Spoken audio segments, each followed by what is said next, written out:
Yukarı leksiyona devam hürmetlik vatandaşlar.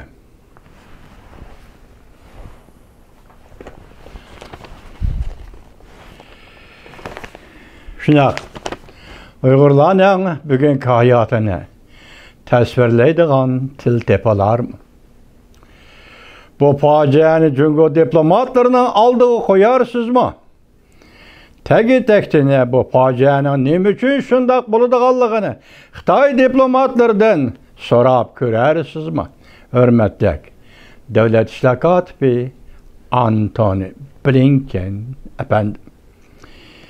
3 yaşında anasından ayrılgan kız Fatime toluksuz malumatlarda körüstülüşçe ata anası lagerlak elip ketilgen sebeplik Uyguristan'da yataklık mektepte yakı darla tamladı turavatkan Uygur yetim balalarının sanını 500 bin dep mölçerleşki buludu.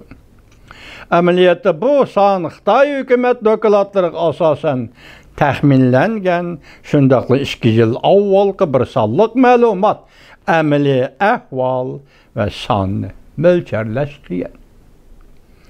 Hürmetlik Devlet İşler Katibi Antony Blinken efendim Afganistan köz aldımga geldi şu tapta. Cenab-ı Sudan köz aldımga geldi şu tapta. Kosova Milosevic köz aldımga geldi şu tapta. Kırgın köz aldımga geldi şu tapta. Nime değişimini bilelmedim. Uygurga teselli berişini bilelmedim. Uygurga ornundan tor değişini bilelmedim. Ornundan torusu mu öre. Turalmaydı Uygurla. Şu tapta. Bu işler Amerika devlet rehberleri degendek. Köz aldığımızda 101 vatıda. Şu tapta. Dünyanın köz aldığı da 101 vatıda.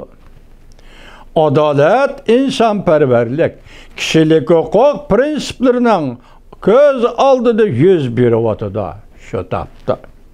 Amerika'daki kudretlik devletinin köz aldığı da 101 vatıda şu tapta. Uygur kırgın kılını vatıdı. Balala Uygur balaları kırgın kılını vatıdı. Uygur ayalları kırgın kılını vatıdı. Neme deyişimizde bilmeyimiz. Hürmetlik Devlet İşler Katibi Antony Blinken.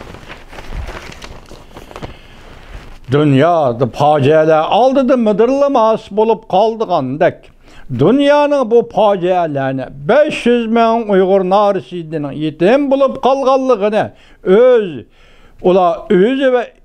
özü ve yaki işki Xitayga yötkep ketilgen mi? Ula öz vatanidir mi?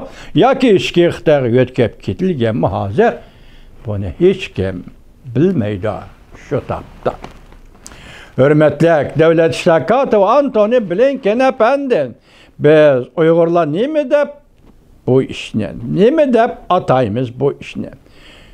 Nime deysiz bu? Siz nime deysiz bu işe? Bu faciaya?